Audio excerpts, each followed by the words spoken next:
as it's related to Sunday's game, I want to ask you this first. Who do you think is the favorite for this one?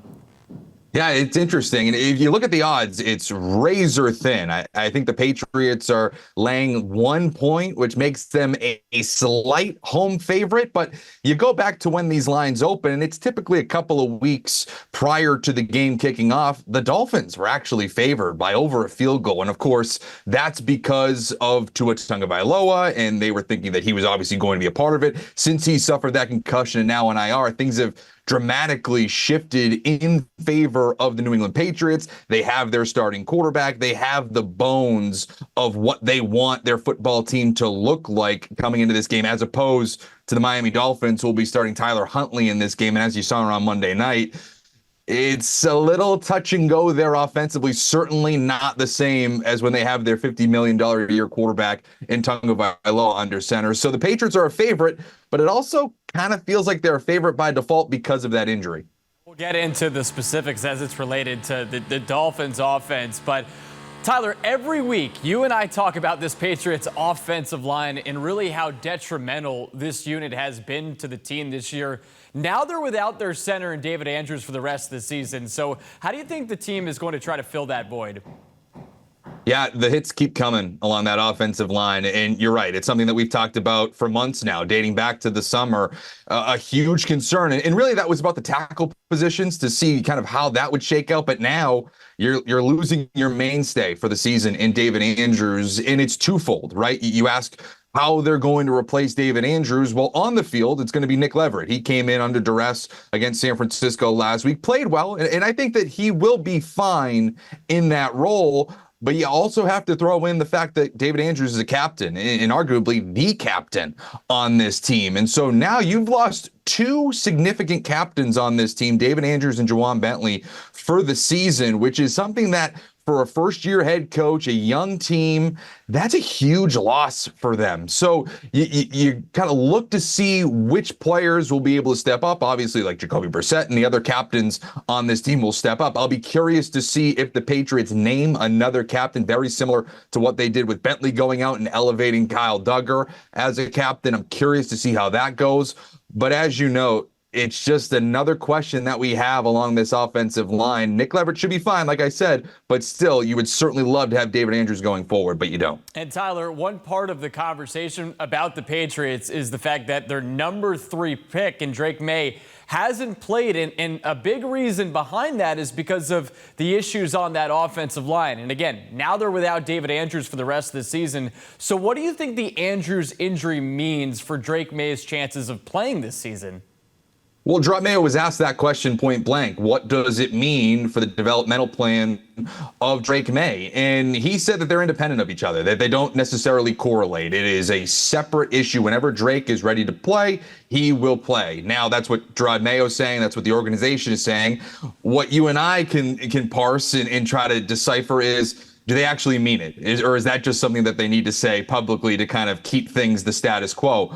Ultimately, if it were up to me, I think that this actually is a huge difference maker for the Patriots. Now, I've been someone that has said that the Patriots should take it extremely slow with Drake May because of those offensive line issues, and this only furthers that point for me. Now, if you're getting pressure up the middle because there's a backup center, that's almost worse than getting pressure off the edge, off the sides, and on your blind side. So if you throw a rookie quarterback in that type of a setting, you're just opening up a can of worms that could really harm his development. I don't think that putting Drake May in front of this offensive line is going to make this offense look any different than what it is right now with Jacoby Brissett. Ideally for me, Drake May comes in as the quarterback following the Week 14 bye. It gives him a final month of the season to kind of build some momentum going into 2025. But outside of that, I think you're playing with fire a little bit if you decide to put him in front of this offensive line that is now down your starting center. And not to mention, Caden Wallace also hasn't practiced the last couple of days here. So now your backup rookie tackle may also not be available for the foreseeable future.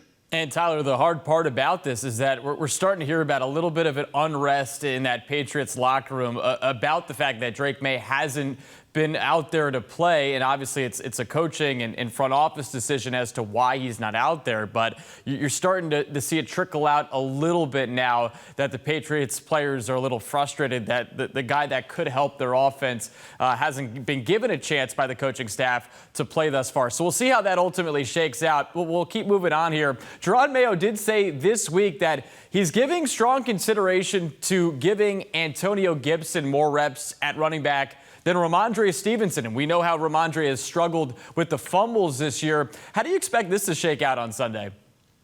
Yeah, I think that it will be Antonio Gibson as a starting running back. Now, in terms of the reps and how it all shakes out in terms of offensive snaps and carries for the entire game, that remains to be seen. I think that you might ride a hot hand a little bit, but I do think that we will see Antonio Gibson to start this game. And it's kind of a little bit what you were referencing earlier when we were talking about Drake May in terms of a little bit of unrest about, we're not being put in the best position to succeed. Well, if you keep trotting out a running back that's putting the ball on the ground in every single game this season, what does that tell the rest of the offense? What does that tell the defense, who now has to go back onto the field because of a turnover, 2 in the last couple of games, 2 fumbles lost? If you throw Antonio Gibson out there, at least it's from a Jerod Mayo perspective. You are telling your team that we have a standard. We have something that says, hey, listen, it is no matter how important you are to our offense, and certainly Ramondre Stevenson is a key piece to this offense because of what this team wants to do, run first, play action, things of that nature. Even that type of a player, there is a level that we cannot tolerate. And for a running back, certainly putting the ball on the ground is a no-go. And so I could see Antonio Gibson, who has played well in limited opportunities, getting the start on Sunday and then kind of mixing him and Stevenson throughout the game. Yeah, still no surprise on this, but a lot to be figured out in terms of the Patriots offense, even through 4 games. And we heard Demario Douglas apologize really for his body language in that last game against the 49ers, just because he didn't get the ball a whole lot. Jalen Polk did the same thing as well. Now, speaking of the wide receivers, the Pats did receive some good news this week on the injury front. We talked about the downside on the injury front with David Andrews, but Kendrick Bourne made his way back to the practice field. And of course, he's been out since October of last year after he sustained a season-ending knee injury, ironically, against the Miami Dolphins in a game in Miami last year. How much would his return, if he is available on Sunday, would help this passing game? Yeah, no, I think it would help a little bit. Now, I don't want to go so far as to say that it's going to completely change the offense and how they're structured, because like we were talking about earlier, you need time to throw the football. And if your offensive line's banged up, then you might not necessarily have that opportunity. So there's some nuance here. But overall, I do think that this is a noticeable return for the Patriots offense. Kendrick Bourne, in my estimation, when healthy, is your best wide receiver. Now, is he a wide receiver 1, quote unquote, as we've seen in other NFL offenses? No, but he's better than what you have in terms of the ceiling. And so, having him come back, I think, will help things a little bit. Certainly his energy is one thing that Alex Van Pelt even talked about yesterday. You watch him whenever you go to Patriots practice or Patriots training camp, he is the guy that kind of gets other people going. So from a morale standpoint, I do think that it's kind of sneaky huge for this team. As you referenced earlier, Jalen Polk, Demario Douglas kind of getting a little bit frustrated. They're younger players, rookie. Bringing Kendrick Bourne back, who's been around the league for a little bit, who has good energy, I do think could kind of help temper those frustrations down a little bit. Obviously, those players need to be professional and kind of understand the situation. But from a off the field standpoint, kind of keeping the locker room intact, I think Kendrick Bourne is actually a sneaky huge return in that regard.